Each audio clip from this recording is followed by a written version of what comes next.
Welcome to the debut of North of the Arc. We are your home for the Toronto Raptors, and we do throw in a little bit of the NBA here and there, but mostly we talk about the Raptors. I'm your host, Noor Zainab. That's Chris Walder. Chris, thanks for joining me. And you can please subscribe us on YouTube under North of the Arc, share the channel, smash the thumbs up, follow us on all the socials. We'll be on your Insta, your Twitter, whatever you can think of. And follow us too. We're your hosts. I'm Noor. That's Chris. You can find our socials pretty much plastered everywhere. And like I said, we're going to focus on the Raptors. There's obviously, you can't have enough Raptors channels. You can't have enough Raptors podcasts. You can't have enough Raptors thoughts, especially when they're finally playing well, Chris. We know they've been going through a downward spiral ever since, unfortunately, Kawhi left. But since then, I would say this year has been the first time I've seen a team that I want to cheer for, I want to watch, and I want to be more curious about.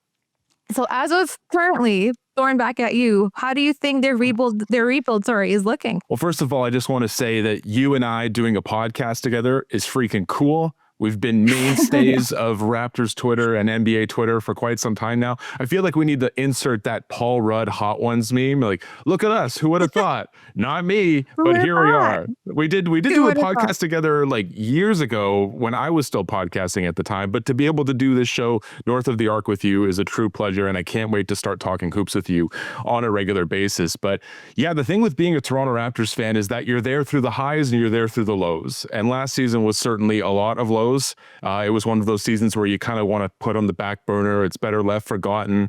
And then all of a sudden, the team acquires Brandon Ingram. You know, we have some healthy bodies, healthier. You know, we are going through some injuries right now, but the team is in the middle of the playoff picture in the Eastern Conference. 25 victories. I was looking at the Basketball Reference recently. I think they had 12 wins through this many games at this stage last season. So there's obviously been a huge jump in the win-loss column, but it's honestly such a good time to be a Toronto Raptors fan right now. The team is playing as good as you could have hoped. It hasn't been great recently because they are on a little bit of a losing streak. RJ Barrett's been hurt. Jakob Poeltl's back is really bad. But what are kind of your immediate takeaways from watching Raptors basketball? I know we kind of chatted before recording the podcast here. Maybe the two of us are dipping our toes back into more regular coverage of Raptors basketball. But from what you've seen, Noor, what are kind of your big thoughts and takeaways for the Raptors so far? Way to air me out, Chris. Yeah, I've been MIA under the rock for a little bit with this Raptors team. And I think we can all kind of attest to that when you're watching a team that's not just losing, but we kind of thought they were tanking for picks. We thought that they were kind of seeing what they could get if they weren't winning. So there was a reason for losing. So as we talked about the fact that even when they could have won games, they lost those games. So it felt like, why are we watching? We're waiting for the picks. Let's see what happens in Vegas. You know, I'll see you guys in the summertime. But now that you're seeing this happen, I think, like you said, we're seeing the rebuild finally take place, and we're seeing the fruits of it actually take to fruition in front of us. And I remember seeing a quote from Masai who said that even though he's focusing on a rebuild, he knew that wasn't going to be happening overnight. That's going to happen as the years go on, as people become available. And unfortunately, there is a huge matter of the fact that our market is Toronto. So you do have to work at it a little bit harder than other teams to get that talent, to produce that talent, to keep that talent even, you know? But I remember Masai saying that he gave it about a 6-7 year span, you know, to see the rebuild finally take place. Yeah, Masai knew too. Masai knew it back in the day. He's like 6-7. I'll give it 6-7 years. And we're here now, and you're kind of finally seeing what he spoke about back then, where as you said, we're not there yet. We'll talk about why we're not there yet soon, obviously, but we're not there yet. However, we're seeing the foundation take place, and we're seeing the players that we want to invest in. And obviously, there will be moments and there will be spots that we want to get more depth for. Jakob Poeltl, center, that's been a problem for like years, and we can talk about that. But I think we're on the right trajectory. And this is the best time because the East is, in my opinion, wide open. I think it's pretty, if you have that one guy who can get you over the edge, you might become the team that is the one that everybody has to go through. Yeah, we're certainly not bandwagoners. I just want to put that out there just for the record. And I did have this on social media. I have a Raptors logo tattooed on my arm. You can't even hide it from the world. If I'm going through, an amusement park or going to the mall or whatever, and I got my arms showing, it's Raptors all the way. And I even got a Raptors hat to finally hit me. I have to get hats from the United States because they're not big enough in Canada. So if you can get above an 8 in a Canadian store like Lids, holler at your boy Chris Walder. But yeah, I've started to watch Raptors basketball more regularly. I did kind of take a step back last season, especially getting into the sports betting angle. But to be able to kind of watch more Raptors basketball more regularly, and like you said, there's so many good content creators out there, so many good shows that a lot of people should be following. That you should be following north of the arc first and foremost. And a lot of good stuff coming your way. So just a heads up on that front. But being able to get back into the Raptors swing of things and looking especially at someone like Scottie Barnes, who I've been a notorious backer for since he entered the league. I was kind of chronicling his climb up the all-time Raptors scoring list. And now he's in the top 10. Like, time certainly flies by when you're playing as long as you have with the Raptors and you are kind of listed as the unofficial franchise cornerstone. But I think you and I can both agree he's probably going to be an all-star this season. And I think he's kind of in that perfect role right now within the rotation, in that a lot of people were questioning whether or not he can be the top guy on a consistent playoff team and maybe even making the push to the NBA Finals. But bringing aboard someone like Brandon Ingram, you can kind of slot Barnes into that 1B role offensively. I've always kind of viewed Barnes as like a jack of all trades, someone who can fill up the box score, rebounds, assists, steals, and blocks. Last time I checked, he was second in the league in total stocks, which is steals and blocks combined. So he, even looking at betting odds for NBA Defensive Player of the Year, he's right up there. He's probably not going to win it, but he should deserve some love on that front. But I really love that 1-2 punch with him and Ingram, because Ingram has never met a shot he didn't like. He's been really clutch for the Raptors this season. I think he hit a buzzer beater earlier this season. He's hit some clutch shots down the stretch. Toronto was 15-7 in clutch moments, which is one of the best records in the league. And a lot of that can be attested to incorporating Ingram into the fold. But him and Barnes, like, maybe they both make the all-star team this season. I'm not exactly sure. We'll kind of touch on who we think the reserves are going to be. We did get the list of the starting 5, but just from your perspective, Nor, with Brandon Ingram, like, do you like that kind of chemistry evolving between those two? Because we don't really have that alpha on the team right now. It's just those two blending together so swimmingly. 100%. I think the Raptors notoriously for a long time have lacked shooters. We just have not had someone that you can give the ball to, who you can rely on in those moments, who can be the guy to take that last minute shot for you, to be the clutch guy. And I think it also, it's not just easy for Scottie, it becomes easier for all his teammates around him. When you have a lot more guys on your team that can make shots and that are a threat offensively, it opens other guys around them. So while Ingram is going to be hounded, he's going to get double teamed no matter what. At every point of the play, when he's taking a shot, he will get double teamed. But at that double team, he can pass the ball to somebody who's open. Will he pass that ball? That's a different question and a different answer. But he should pass the ball, right? That's exactly what happens, where if you're drawing up that level of a threat, that makes it easier for everybody else around you. And I think for your point, Scottie benefits the most in that element because he is multifaceted. He is interchangeable when it comes to the positions. And if you put him, we've seen him in the center position. I know people talk about Scottie as a point guard. I love him as a point guard. I love his vision. I understand. He sees what things that other people don't see. There's a little bit of every now and then a little Jokic style to it whenever he's making a pass. And who doesn't love a Jokic pass? So seeing that in your star player is amazing. But I think the extra element of him being able to play center so well and really demand a presence, because we've seen, we went after him for his defense. That was what he was going to be known for first and foremost. Everything else coming after that has been such a huge addition and a great asset to the Raptors growing as they need to. But in terms of his defense and how he is in his stature defensively, and just we need that guy regardless in the center position. We need a lot of guys, to be honest. It makes it easier for him. You have Ingram at the 3, drawing bodies. Scottie is open. Pass the ball to him. Easy dunk for you. Easy offensive rebounds. And I just think that's what we've been lacking for a long time. And Scottie had a hard time getting in that conversation of being, one of the best rookies, not even the best. I think he was one of the best rookies of his class, obviously, at this point nowadays, but just being a young guy who can take and lead a team. But now you're seeing that it's not just about being the young guy, but it's about putting the right team, the right assets around you as a player. Last minute of the play. Clutch, you need someone clutch to take this shot. You have both guys on the floor right now. You have Scottie on one end, you have Ingram on the other. Who, as a teammate, are you going to give the ball to? Are you giving it to Scottie or to Ingram? I think this is like the most generic answer ever, but I think you give it to the hot hand at the time. You try and draw up the play that puts them in the best position to score.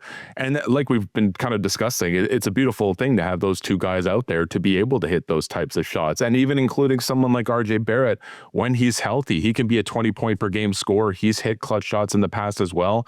But having those two guys out there, and if it was just Barnes and, you know, to a lesser extent Barrett, maybe the Raptors wouldn't be 15-7 in clutch moments, you know, those when the score is within 5 points in the final 5 minutes of the fourth quarter or overtime. You like to have varied options, and Ingram gives that to you at this stage.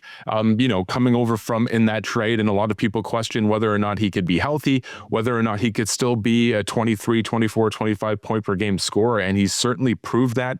He's a fringe all-star this season, in my opinion. I don't think he's going to make it, but at the same time, he deserves consideration.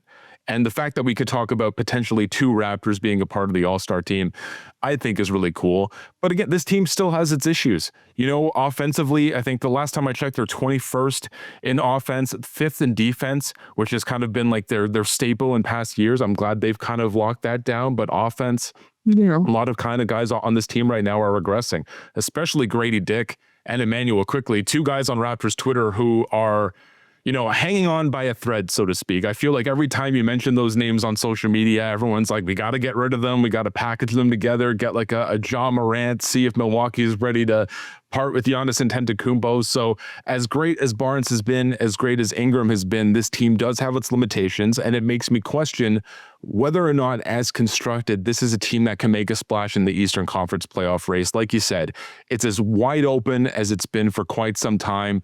Detroit's lead right now as the number 1 seed is as big as Oklahoma City's is in the Western Conference, which is kind of insane because we're just a year removed from the Thunder basically lapping the field.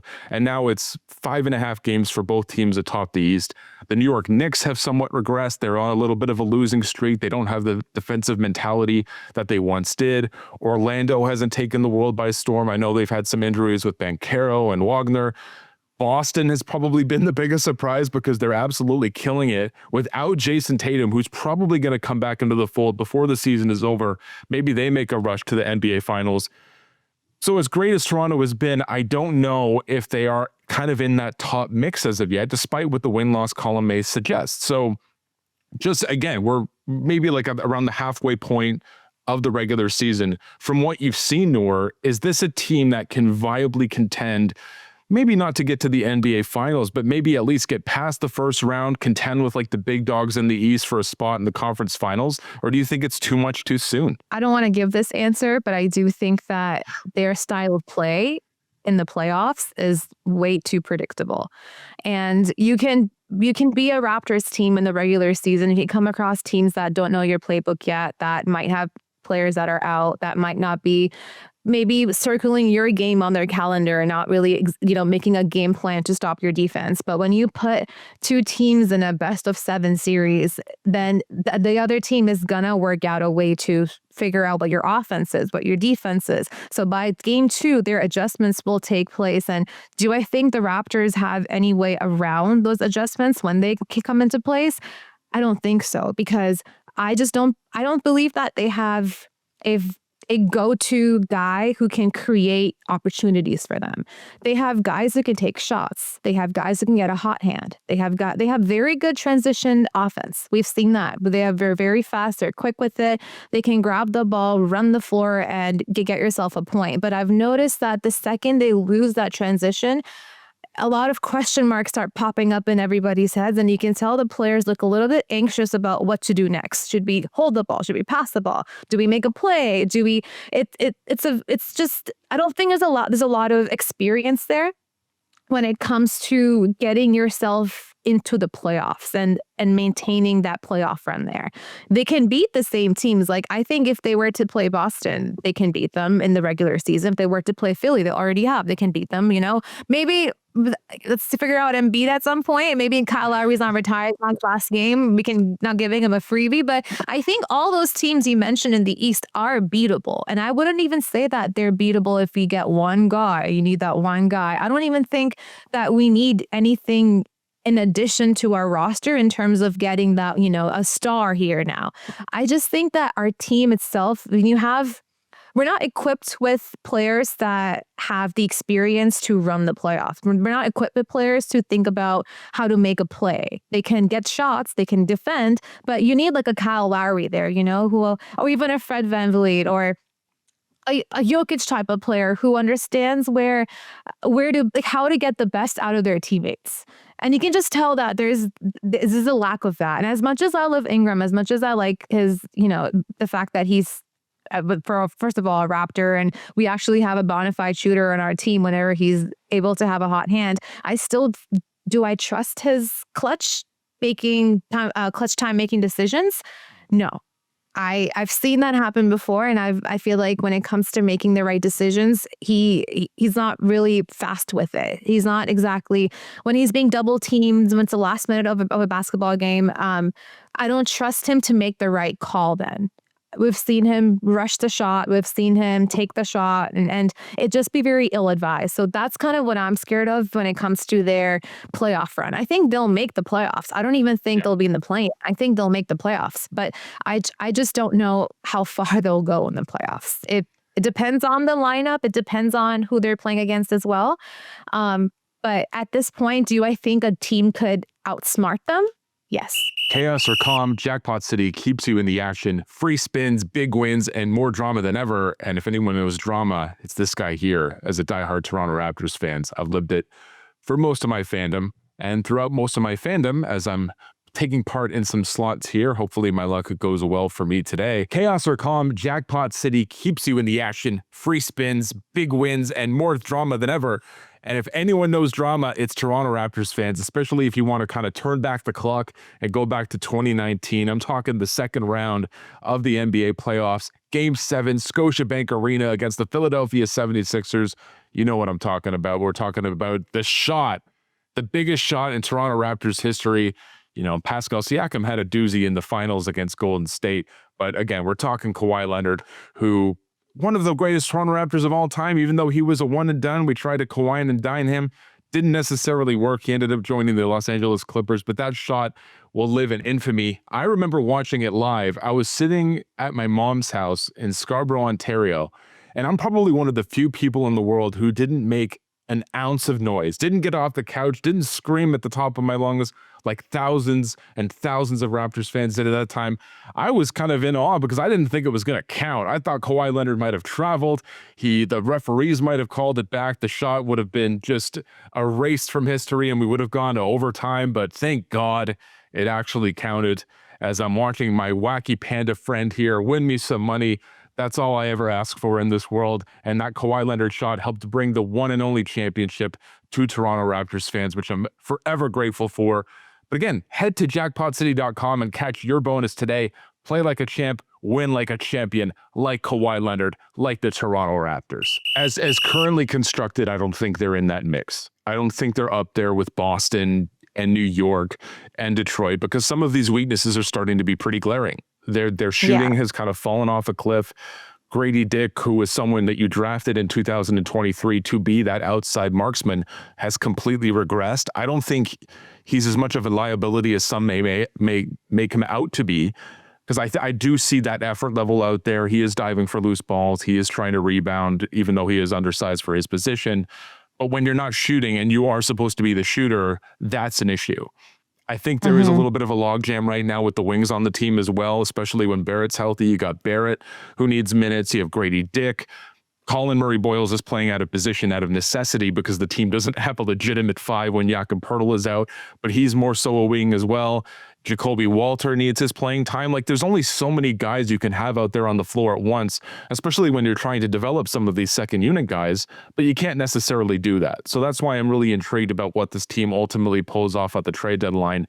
If anything, I love your mindset that, like, well, we think we can beat New York or we think we can beat Boston because we do have wins over them during the regular season. I don't know how much weight that holds actually when the postseason happens. Teams can figure you out in a hot shot, you know, when it's a 7-game series and you play them multiple times in a week. It's really easy to start figuring teams out. But kind of like on to that point, no one in the East scares me. It's not like the West where you have like 4 teams in that top mix, like Oklahoma City, Denver when Jokic is healthy, like the Lakers with LeBron and Luka. Maybe they can get a piece at the trade deadline. Even like Minnesota and Houston to a lesser extent. If they were in the East, I'd be scared, you know what, because I'm like, there's no way we're getting past these teams in a best of 7 series. And I'm not even trying to disrespect a team like the Pistons, who have exceeded expectations. Cade Cunningham deserves more love in the MVP race. When I was looking at the betting odds for NBA MVP, Shai Gilgeous-Alexander is at minus money. He's well ahead of the pack because Jokic is hurt, and he may not meet that 65-game threshold. But we see Luka Doncic in second. I would honestly have Cade Cunningham as my runner-up for MVP right now behind Shai. Thunder have kind of regressed as well, but Cade Cunningham, I think, deserves a lot more love for the success he's having with Detroit. But if you were to say that Toronto and the Pistons were to be in the first round, you know, God forbid something happens and the Raptors fall off in the standings and they're like, well, you have to beat them 4 times early in the postseason. Do I think Toronto can do it? Yeah. But would I pick them? Maybe not, but I think it wouldn't shock me or maybe anyone else to say, yeah, they at least have a credible opportunity to beat a team like that. Now, you can rewind the tape and maybe, you know, down the road when the playoffs happen and those two meet, I'll be like, well, I should eat my words, so to speak, and maybe that won't be happening. But I think we're going to learn a lot about this team at the trade deadline, at the moves that they make, the moves that they don't make, if there is anybody out there.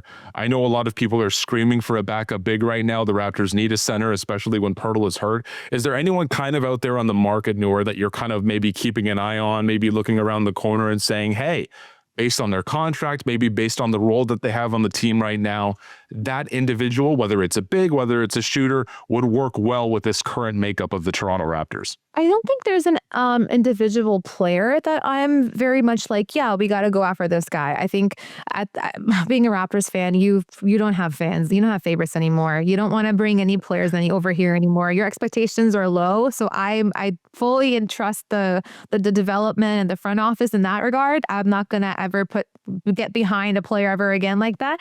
But I do think there's certain positions that we need filled as fast as possible. And as we know, the glaring hole, the huge, massive, 7-foot hole in our team is a center spot. And that's something you have, because if you look around the league, the most dominant position and players nowadays running the league are center guys, right? Like if you look at Embiid, you look at Jokic, look at Giannis, like those are guys that are completely who are running the league right now. They're the ones who are the champions. They're the MVPs who go back to back. And in that sense, you need someone on your roster who's not up to their level when it comes to offense. I'm not expecting that. I'm not even expecting defensively to be, at that level, but just to give them a fight. And right now to ask Poeltl to do all that, as much as I love Poeltl, I wasn't even down to get him the second time around. I don't think we should have made that trade for him to even be here. But we can unpack that in a whole different segment, talk about that for hours, because I'm sure we're all just PTSD'd by it.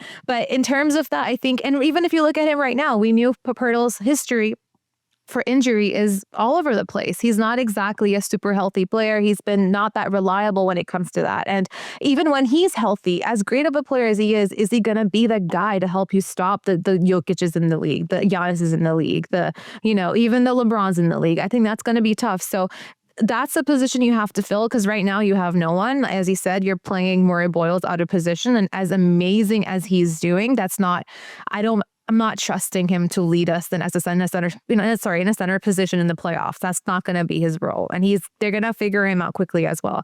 But I think it has to be center. And then on the topic of Quickley, I will say, I don't know who we should trade him for, but I think he should be traded at this point. I think we've given him quite a bit of a chance. And just the point guard position itself, it's a dire position for our team because we do have shooters, but we need a guy in that position who understands how to set those shooters up.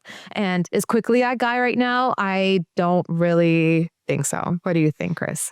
Well, just kind of working off a point you just made about Colin Murray-Boyles, I recently tweeted out, and I still call it Twitter. I don't call it X. It's always going to be Twitter in my heart. Never calling it X. Yeah. Thank you. Yeah, it's a letter. We're not about that life here. But I said that if Colin Murray-Boyles was like 6'9" or 6'10", he would be like even more so a perfect fit for Toronto because they need, a couple more inches at the center position, especially when Pirtle is out. If you're going to masquerade him as a 5, which he's not really, he's more so like a 3 and a 4, but he has to play the 5. Yeah, ideally you would love him to be 6'10", 6'11", or 7 feet, which he's not.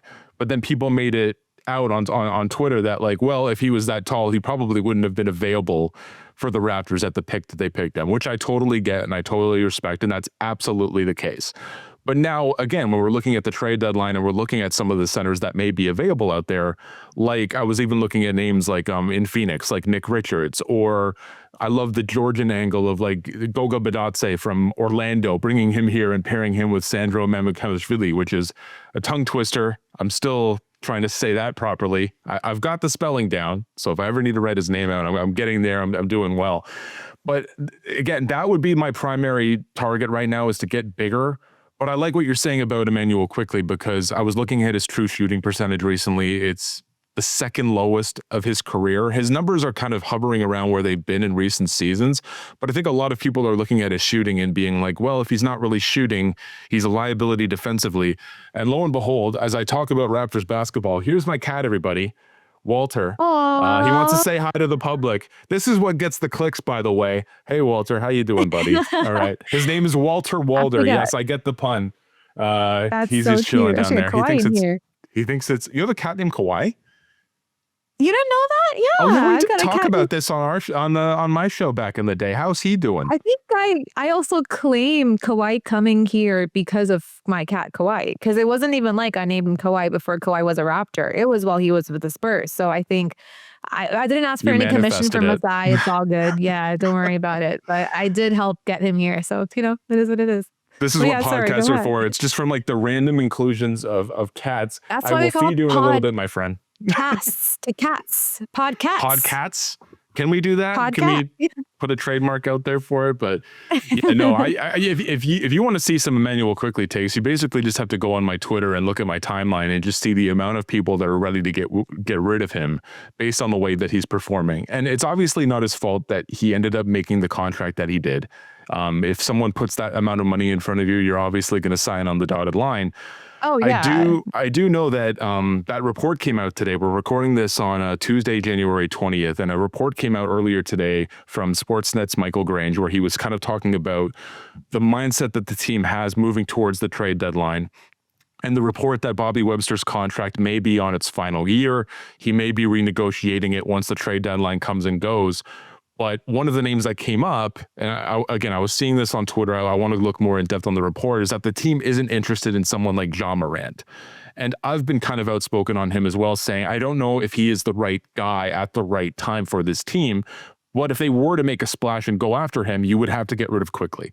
If you go through like the ESPN trade machine and whatnot, like a deal that would make sense would be Quickley, maybe Grady Dick, and you throw a second round pick in there if you really want to swindle Memphis to get someone who has a superstar ceiling like Morant, but not necessarily. Maybe he's kind of, with injuries and like the suspensions that he's had, maybe his value is at its lowest, kind of like what Trae Young experienced when Atlanta didn't get a hell of a lot for him when they moved him to the Washington Wizards. But Quickley is probably that one asset that you're going to try and get rid of if you want to make that big splash. And Morant's name has been out there. Even though the idea is that they don't want him, would you be interested, Noor, in getting rid of someone like Quickley if you think an upgrade like Morant is available? Is Morant an upgrade? Like, I know he is in Didn't terms want his of the apparently. floor. No, he would raise the floor in comparison to Quickley for sure. I think it's just what comes along with him. And I know we can't look at, maybe you can't look at the off-court antics, but in this case we could and we should, because those off-court antics got him suspended. So at that point, it's like, would you rather have 0 points or have 12 points, 14 points from Quickley on the other side? So it's about what you're giving to get back. And in terms of the talent, 100,000% there's an upside. And I think right now, as you said, his price point is as low as it's ever going to be. It might actually get even lower depending on what happens with Memphis, but it's as low as it could have been up until recently. And if we could jump on it and you think that this will make the Raptors get to that next level, then absolutely. But I think it's just for him, it's such a weird spot because the talent's there, but it's just the factor of the off-court problems. And with that off-court stuff, if it didn't impact the fact that it would not let him play certain games, then you have an issue, because then you're trading away whatever and for however, and you're going to be paying this guy his contract, and he might not be playing throughout his contract. He might get himself suspended on day 2 or something, or before he even gets to play. So there's that level of, I would say, setback when there's Morant concerned. But at the same time, I don't know, do you think because this is a new Raptors development team, this is a whole new Raptors front office, and even depending on what happens with Bobby, if he stays, if he goes, we might get a whole new face running this team. So based off what you've seen so far, do you think this team will align itself with Ja Morant, or do you think that's still too much to ask for? You know what? I've been pretty consistent on my view. I think the Raptors should stick a 100-foot pole out and keep themselves away from Morant. I don't think he's the right fit for this team. I think his athleticism has fallen off, and that was kind of like his big calling card for so long. He was kind of like that Derrick Rose mold, where you know he got by on being like one of the most athletic guards in basketball, kind of Russell Westbrook-esque. But if he's not being that athletic guy, he's not a great shooter. He's not a great defender. And I think with Toronto, especially, if you're looking at all the posts they make after victories on Twitter, it's like the vibes are strong with this group. I think they're really kind of banding together. When the wins are coming, everything is great. And even when they're not, I think they kind of realize what needs to be done. They have a great head coach in Darko Rajakovic, who have kind of like bitten my tongue about in the past. I didn't know if he was the right guy, but I think I've been proven wrong, and I think that continues to show. But bring Morant into the fold, he's not Kawhi Leonard. I think when you hear his name, you're like, oh my God, it's a superstar. Give Memphis whatever they need, especially if it's going to be low value right now. You may not have to give an arm and a leg to get him. But if Morant comes to Toronto, are you really boosting that ceiling more so than where the Raptors are right now, where they're probably at best a second-round team in the Eastern Conference? I think you're really pushing it if you think they're going to get to the conference finals or the NBA finals. Does Morant get you to that spot? I don't think there's that much of a gap between him and Quickley at this point. I know Quickley has 3 years, $97.5 million remaining on his contract. Again, not the best deal, but that's what he was given. I don't think Morant is that much of an upswing for the Raptors where they have to be like, you know what, whatever they want out in Memphis, we have to give it to them. I think I would just stay clear at this point. I agree with you. I think that's probably the general consensus in Toronto as well. I think if you were to go out, take a survey on the road and ask everybody, would you rather have Ja Morant? They'd be like, no, we'll keep Quickley for 10 years if it means somebody will play on this team and then take on the hurt of Ja Morant. But that's the scope of the NBA, right? Things change so fast. People move so fast. And even right now, if you look at the NBA as a whole, we talked about the Raptors. We've covered them for quite some time at this point, but let's talk about the NBA as a whole. We talked about the Pistons being number 1 right now. This is their first time being in this level for however many years. And just 2 years ago, they were riding the bottom of the barrel, just going as deep as they could in the basement. And if you look at the other side too, you see the Spurs, who are number 2. That has been, I knew with the addition of Wemby on this team, something crazy was about to happen. But I think Wemby has been that one player. We've seen Zion come in. We've seen, we've seen Cade come in. Cade's done amazing work as well. But I think when there's been a hype attached to a player, I've never seen a player really emulate that in his game as Wemby has. I never thought he would bring the Spurs to this level as he has right now. And the Thunder are number 1, but the Spurs are giving them a run for their money. And they've been playing them in the regular season and really doing their best to to beat that team as much as they could. So I would ask you this, in terms of the Western Conference, we'll come to the East at some point because we talked about how the East is super fully open and it's really anybody's game right now. Even though Boston looks amazing, I think we've seen that Boston is also still beatable. So we'll see what happens with that. But when it comes to the West, the Nuggets and Jokic have been running the show for quite some time. And then I would even say obviously Shea and OKC, they were adolescents maybe 2 years ago, and now they're running the league as well, with thanks to Sam Presti holding all these players. But with Spurs in the mix now and Wemby doing how he's doing, where do you think their ceiling could be in the playoffs? NBA Finals.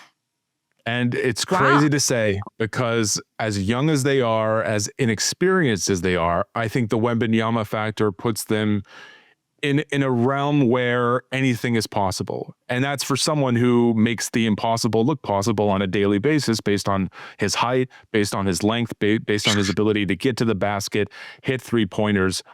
I was a non-believer up until the point where San Antonio was just dismantling the Thunder. Like, it was like a 2-week span and they beat them 3 times. And some of them weren't even that close.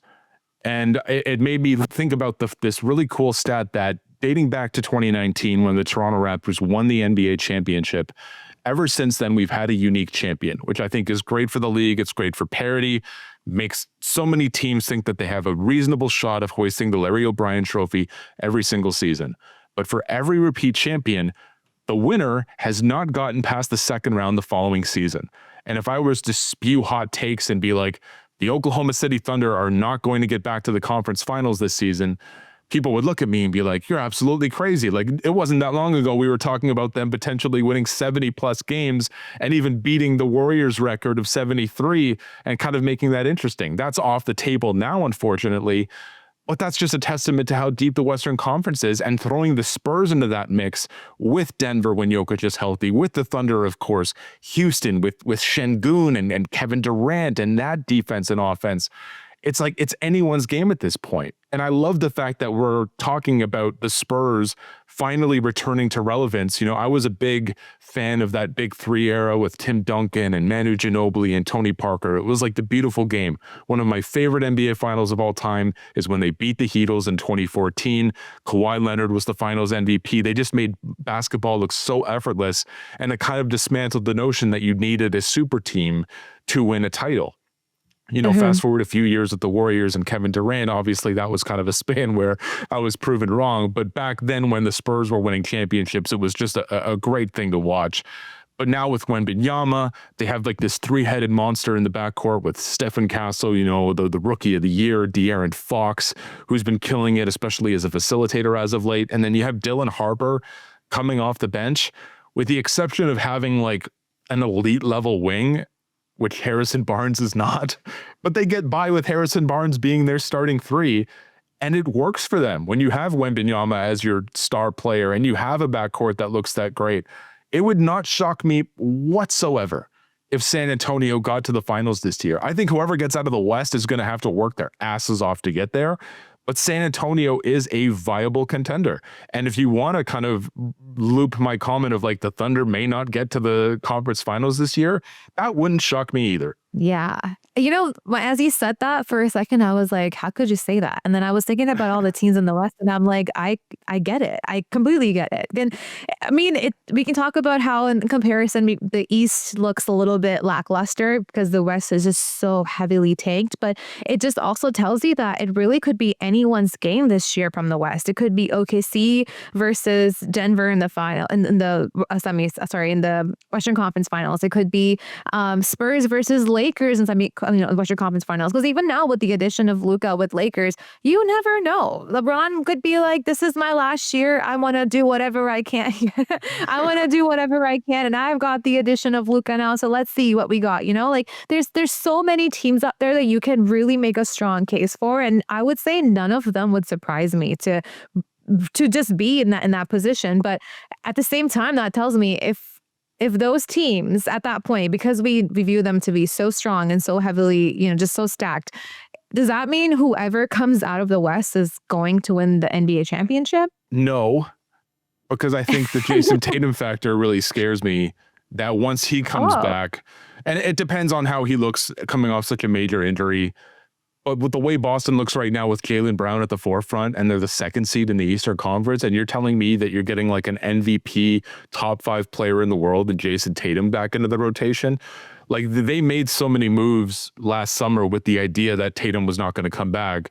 And then you have Peyton Pritchard as your number 2 guy. Derek White's still there, obviously, as well. But they were probably of the mindset that their championship window was at least closed for 1 year, and they would just kind of run it back with Tatum when he was finally healthy. If you tell me Boston's in the NBA Finals and they get matched up with like a Denver or an OKC, I wouldn't rule out the possibility that they could win. But again, a lot of it comes down to how Tatum appears and then who's healthy and not healthy in the Western Conference. If I'm holding a make-believe gun to your head right now, Noor, and it's January 20th. So much can change. We just saw Jimmy Butler tear his ACL with the Golden State Warriors, which kind of, consequentially removes them from the title picture. Right now, who are your 2 favorites to make it to the NBA championship representing the East and the West? And who do you got winning it all as of right now? I would say in the West, actually, let's start with the East. The West is way too hard. Let's start with the East. The East, I think right now, top heavy, it's looking strange, as he said. Detroit's in number 1 right now. Do I think it would be them making it out of the East? Probably not, but they will definitely give any team that goes up against them a strong, at least 6 or 7 games. That meme keeps finding me. They'll find something for themselves there. But I think in terms of a team that will come out on top no matter what, that also has the experience and the depth there, because like you said, injuries are going to be a big problem right now. You have All-Star coming up. After that, it's go time. It's time for all those teams that want to make a push themselves to get there. So anything could happen, but if there's a team that's built in the sense to take care of those injuries, as we already know, with Tatum being away, seeing everybody else come through and have that next man up mentality for Boston, I would say Boston would have the best chance of making it out there. However, I think any team that were to make it out from the West probably has a better chance of beating Boston regardless. And on the West side, though, I think that team is most likely to be, I would say, OKC. I think it's just they've shown just how good they are. They've shown just how deep they also are. The only thing they lack in that sense is just having that experience, like just a veteran presence there, I would say. But even then, they have enough experience as a team as a whole now. These guys are young enough to be maybe like my kids. But I would say at this time, they have enough playoff experience or even finals experience to be able to know what to do. So I think, again, it's just so top heavy when it comes to Denver, Spurs, OKC. I would even throw LeBron in there and the Lakers. But in spite of all that, and when it comes to depth, when it comes to agility and just being able to come over everything, I think it would have to be Shea and OKC. I'm probably going to say Boston, which breaks my heart. I'm not a Celtics guy. We're obviously Toronto Raptors fans, and you say the B word, which is Boston or Beantown. Yeah. Shit sends shivers up your spine. But I do have them representing the East, and that's all the respect in the world to what Detroit's doing right now. They've been, in my opinion, the best story in basketball. But in the West, I'm going to stick to my guns and just say it's going to be the Denver Nuggets.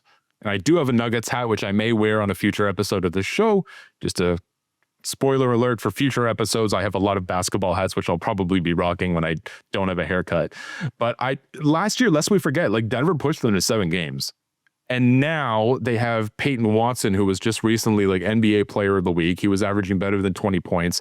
You still have Jamal Murray, who I hope makes the All-Star team this season, because if he doesn't make it this season, he may never make it for the rest of his career. You still got Christian Brown when he's healthy, Aaron Gordon. I think the depth is there. You got a backup 5 in Jonas Valanciunas, which they didn't have in the past.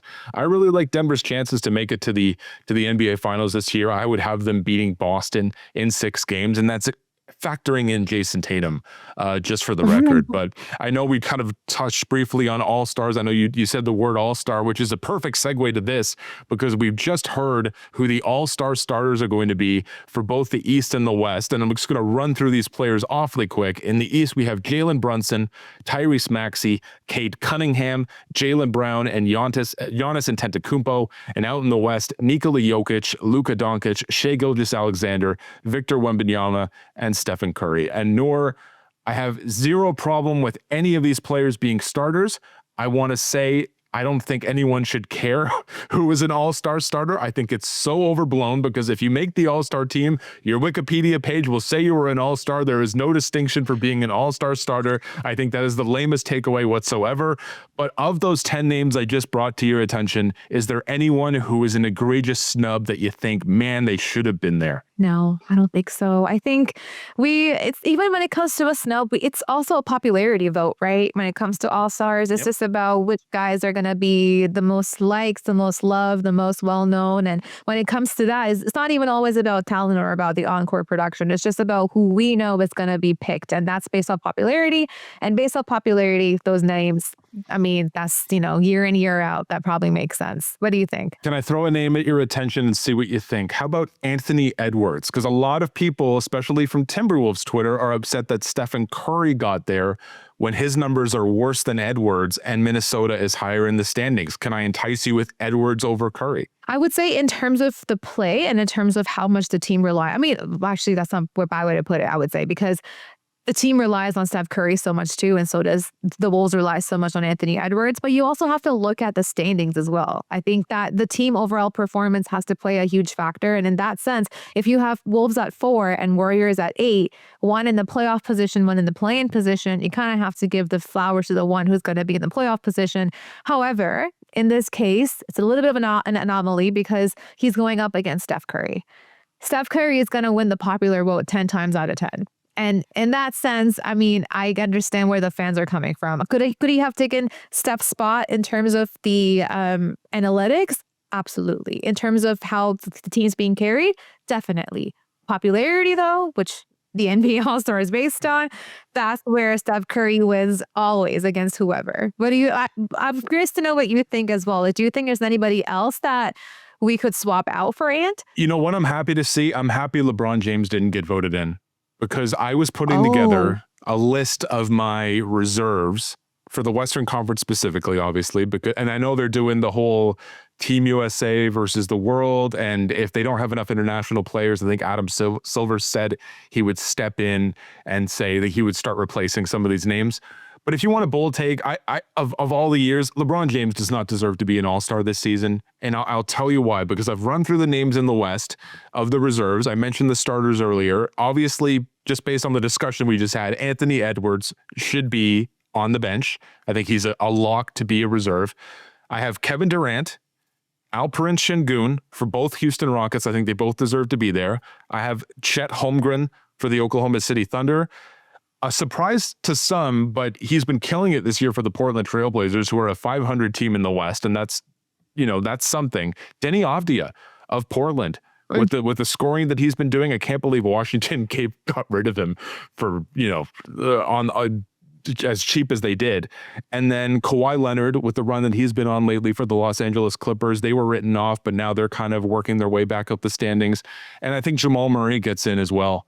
So if that's the case, I think LeBron James may be the most egregious snub, but this is the year. I think this is the year he finally doesn't make an all-star team. Not that he's not deserving, but if Austin Reeves were healthy, I could have made a case for Reeves to be a part of the Western Conference All-Star team as well. I think LeBron's been kind of the third fiddle. You see Lakers fans kind of somewhat turning on him this season, like he's holding Doncic and Reeves back when all three of them are healthy. And who knows if he's going to even retire at the end of this season. I think he still has another year in him because he's one of those people that I think is not demanding, but certainly deserving of a full throttle retirement tour, kind of like what Dwayne Wade had. Like, just tell the people at the start of the season, hey, this is my last year. This is my last run. When you see me at your home arena, that's going to be the last time to catch King James in all of his glory. But that doesn't necessarily mean you have to make the All-Star team. Kind of reminds me of when Michael Jordan, remember, like, for Raptors fans, when Vince Carter was starting and everyone was like, well, you can't have Michael Jordan coming off the bench. You know, you got to, Vince Carter stepped to the side, even though he was voted in, and Michael Jordan got the start. You're not going to see any of that crap this year. LeBron James will not make the team. Maybe he won't even show up for All-Star weekend altogether. Is that crazy for me to say that LeBron, like, the All-Star game doesn't need LeBron James, nor should he be there at all? I think, no, I don't think you're wrong in that at all. I think when it comes to the playing ability currently right now, I don't even think it makes sense to have him there. Because like you said, it's not like he's helping the team. It's not like he's leading the team in any capacity. Like, if anything, as you said, he's been holding those guys back who have been added to make the team grow and get bigger. But then again, it is LeBron James. So even whenever that time happens, when he's ready to have that retirement tour, which I also think you're right on, because I don't think that LeBron doesn't strike me as a kind of player who, like you said, will just go away like Tim Duncan. Tell us the season after the season's over, oh, by the way, I'm not coming back the next year. He's going to give you that Kobe, Wade lifestyle where it's going to be like, okay, yes, I'm coming. This is my last hurrah. Like, this is the LeBron year. Like, come say goodbye. All that kind of stuff, you know? So I do think he has one more year in him. If he does end up retiring after this year, I will say sorry on the front news next day, no problem. But I think that, like you said, like, I don't think that this is his last year. And because of that, I think he would be okay with getting snubbed. And that's why he should be fine with it too. Like, if it's his last year, then okay, yeah, like, that's LeBron. Let's give him his flowers, give him his accolades, like, you know, treat him how he wants to be treated. But if it's not his last year, then get back to the back of the line. It's not your turn yet. But this is how we end podcasts. We kind of throw the 1-2 punch with like hot takes. LeBron James is not going to be an NBA All-Star this season. The Oklahoma City Thunder are not getting to the Western Conference Finals. Do you have any hot takes to kind of close things out, Nora? Give us like your big, bold prediction for the second half of the NBA season, maybe heading into the playoffs. Please say the Raptors are going to win the NBA championship. Give the people what they want, Nora. Here's my super hot take. The Raptors probably will not make any moves this year. Oh. I don't know if that's hot or that's too accurate on the nose. It could That's be lukewarm. either or. Because I know people want them to make moves, and each year the Raptors are like they get the trade deadline moving. No other team gets to do anything until the Raptors figure out what they want to do. So I think it's going to be the same thing year after year, where we're going to end up with the same team that we started with. That's my hot take. This is Nora breaking your hearts, ladies and gentlemen. No Giannis, no Morant, no Kawhi Leonard if he's available, no LeBron. No one's coming to Toronto. We're going to stick to our guns. We're going to take it to the postseason, hopefully. Knock on wood. Again, the injury bug seems to be taking everybody out of the race this year. But again, we need some scorching hot takes in the future, Nora. That was like a Tim Hortons double-double sitting on the kitchen counter waiting for my wife to wake up. I'm getting into it again. I promise. Let me get my feet wet. You're going to be like, who gave her a mic? For that, thank you so much for sticking around with me. Thank you for coming on this new show, North of the Arc. I have been Noor Zainab. That's Chris Walder. You know where to find us. We'll be on Twitter talking through games whenever you're watching your games. And make sure to subscribe for everything. Check out our YouTube. Check out the socials for North of the Arc. Smash that like button. Hit that subscribe channel. And we will do our best to be here week in, week out, giving you all the Raptors updates as well as everything to do with the NBA. And we'll see you guys soon.